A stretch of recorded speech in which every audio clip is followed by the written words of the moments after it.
My name is Mike Orn. This is MDF2 for the term 1406. This is the week 4 final project, working with advanced table views and movie players. To begin going over my code, I created a table view. In that table view, I created an array of theater info objects, and in that array, there are 3 theaters, each with a name, location, and image. They're just local things in the Orlando area. One's Disney, one's Universal, one's a local Regal movie theater. And then I also created a movie info array that holds 5 movies from for each theater. And then at the bottom of that, I appended 5 movies into each one of those theater objects, and then I appended the theater objects into the array. The number of sections in the table view is just how many pieces of information are in the theater array. The title header for the section is just the array, the name from the array from that section. For the number of rows, you created a variable of the movie info array and set that to the theater array section from the movie array, and then you just return that. And then setting up the self-row and index path function, creating a custom cell with identifier, and setting a couple of properties for that and returning the cell, and then setting up my segue to take me into my detail view controller, where I set 7 different properties for that. Jumping into my detail view controller, set up a couple of variables with empty strings to populate later.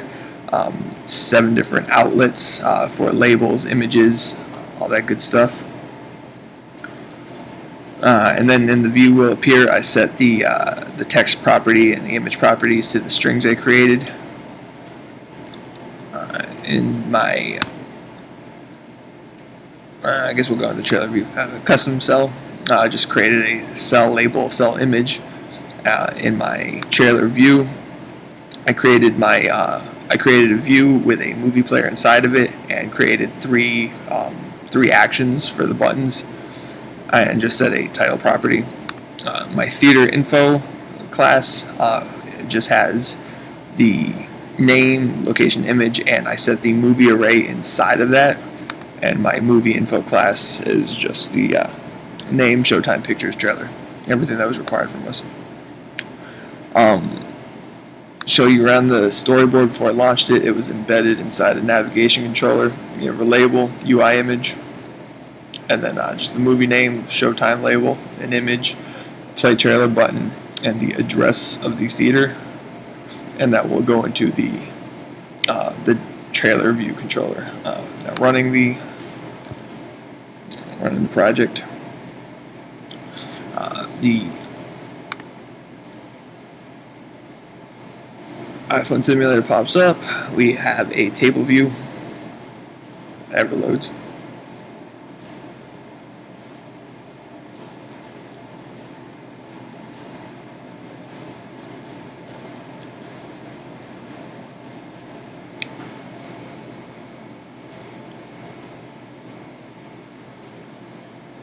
Alright, we've got the table view. Each one has the name of the theater at the top.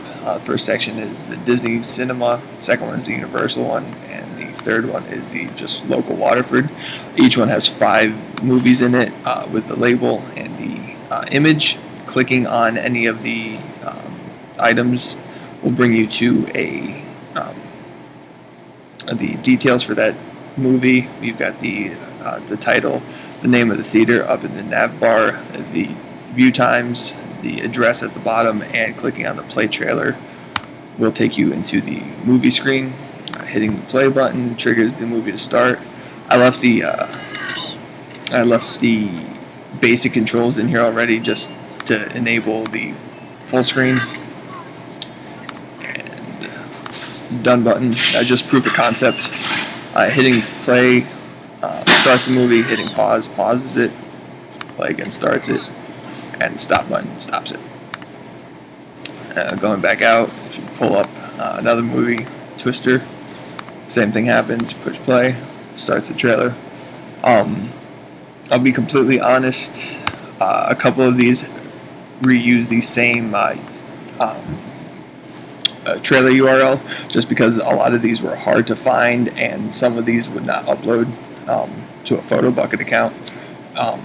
It was just taking way too long. And it's just proof of concept anyway.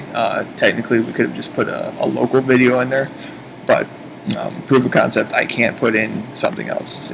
So just the Jurassic Park trailer, I think has the Cars trailer into it. Yeah, not a Disney movie. But yeah, it was taking forever. The photo bucket wasn't being the most cooperative, so I think I stopped with The Lion King. I think that was the last one that actually had the real one in there. Anyway, that's Mike Oren signing out.